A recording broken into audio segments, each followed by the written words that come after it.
Wanao tsy hovizana ny vavako raha manonona ny anaranao tsy fantatra fa ny fitiavako zay mitoetra atriny ela nokalona sy oambarako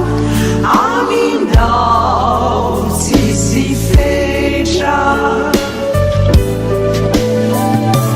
tsy oreraka ny tanako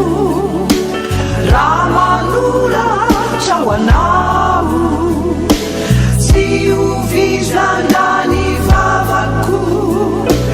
raha manonona ny anaranao tsy fantatra fa ny fitiavako zay mitoetra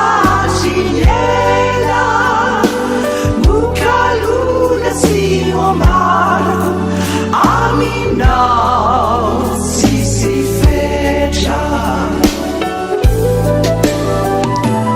ninonina idona